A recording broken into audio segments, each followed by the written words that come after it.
Hi, my name is Meg Edwards, and I'm a GTD coach.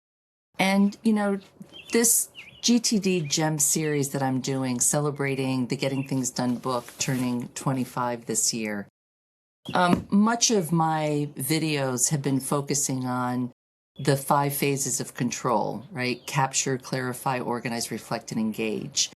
And then with the horizons of focus, there's 6 levels. And I've also been really focusing on the first 3 levels, which is the ground level, the project levels, and the areas of focus and responsibilities level. But there are 3 levels above that: goals, vision, and purpose, and guiding principles.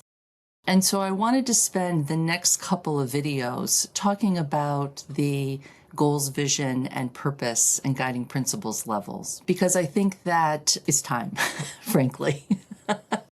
And I was thinking about how I wanted to kind of introduce the horizons in this way, although, I've been talking about it here and there throughout the coaching. And in the Getting Things Done book, David talks about the higher horizons. But what's really nice is David's 3rd book, Making It All Work, which came out in 2008, he devotes 8 chapters to the higher horizons. There's like a little intro and an exit chapter, and then he does a chapter on the action level, the project level, areas of focus levels, goals, vision, and purpose level. And in chapter 2, which is called the GTD Phenomena, he talks about how he kind of came up with the horizons of focus, and I thought that would be kind of a nice little gem today if you didn't know that story, that I would share that with you.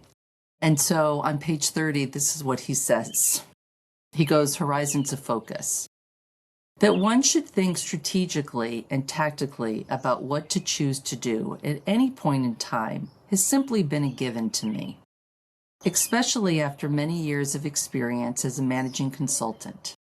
Management, by definition, is the allocation of limited resources, which requires making good choices. In other words, prioritizing. But the way most of the time management and even strategic consulting models portrayed the prioritizing process seemed inappropriate, or at least insufficiently developed to account for all the factors that truly influence the actions we take.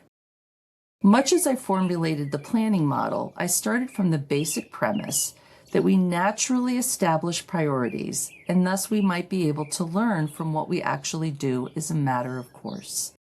I identified the 6 horizons of focus and their usefulness by closely examining the factors that truly influence the choices we make. Their development was triggered somewhat by chance. I had been asked to coach a senior Wall Street executive whose major presenting issue was too many meetings. His assistant was being run ragged attempting to fend off people who wanted a spot on this guy's calendar, which was booked solid for months. When I walked into his office, he closed the door and almost pleaded, "What on earth do I do about this schedule?" Having no prior clue about how to begin to address the situation with him, I decided to frame the question back to him in such a way that we could get perspective. I walked up to the whiteboard he had on the wall and wrote a version of purpose and principles, vision, goals, areas of focus, projects, actions. I knew that each one of these levels had content that could have an impact on the conversation about too many meetings. Of course, no sooner had I completed the list that he turned to me and said, "Got it." "Got what?" I asked. "It's not about meetings, it's about my kids." As it happened, he had allowed himself to be committed to all those meetings out of a belief that it would serve him politically to be seen to be working so hard. But in a flash, he realized that he was missing quality time with his teenage sons because of it, and it just wasn't worth the price. Now, this kind of realization was not unique, nor was the coaching that triggered it. I had merely found a rather simple way to frame perspective in terms of our commitments to ourselves that, when used as a thinking and focusing tool, worked quickly and effectively. Again, none of this is rocket science, unless you're a rocket scientist. We typically operate on all 6 of these levels with various commitments pertaining to each one, even though for the most part and for most people, they are only partially conscious. We have purposes and values. We are all moving ourselves towards visions, positive or negative. We have bigger things that we want to accomplish to make the vision happen. We need to maintain several key areas of our work and our life at certain standards to enable us to achieve all of that. We all have projects that need to be finished to fulfill our agreements with ourselves and on various levels. And we all take actions based on some commitment of one or more of the 5 horizons focus above it. At the most direct, the relationship between our actions and the most elevated horizons, the more it would be a priority, at least in substance. In other words, the more you know that the action you are taking is the best thing to be doing to fulfill your purpose, the higher its value to you will be. Now, as I explained in Getting Things Done, and we'll revisit it in upcoming discussions about prioritization, the horizons of focus are not the only factors you will consider when you decide to do what you do at 3:15 tomorrow afternoon. You will also take into account such practical matters as time and energy and location. But this 6-level framework, nevertheless, provides a solid and practical tool for thinking through your situation in a much more comprehensive and coherent way than a simple monothematic set priorities admonition.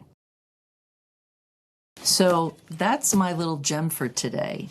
Are you kind of thinking on all 6 horizons? I find a lot of clients that I work with, the 6 horizons are fleshed out in a lot of companies. A lot of companies have their principles and their guiding missions, their guiding principles, their values, and they've set their vision and they've set their goals.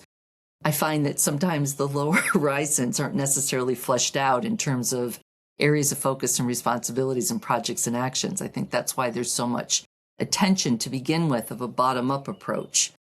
But personally, I have clients that after they've really focused on the lower horizons have attention on the higher horizons. Some already have it fleshed out. We actually offer a 6-month program called Vision and Refocus, where we're really working on the higher horizons for those people that would like some support on figuring out what that might be, the what next for some people. So, as always, would love to hear your comments, your reflections, your questions. And as I shared in the beginning, I'll be doing some upcoming videos on the higher horizons. And I look forward to hearing from all of you. Have a wonderful rest of the day. Thanks. For more GTD resources, please visit gettingthingsdone.com and David Allen's YouTube channel. For more information on GTD coaching, please email us at info@gtdfocus.com or visit our website at gtdfocus.com.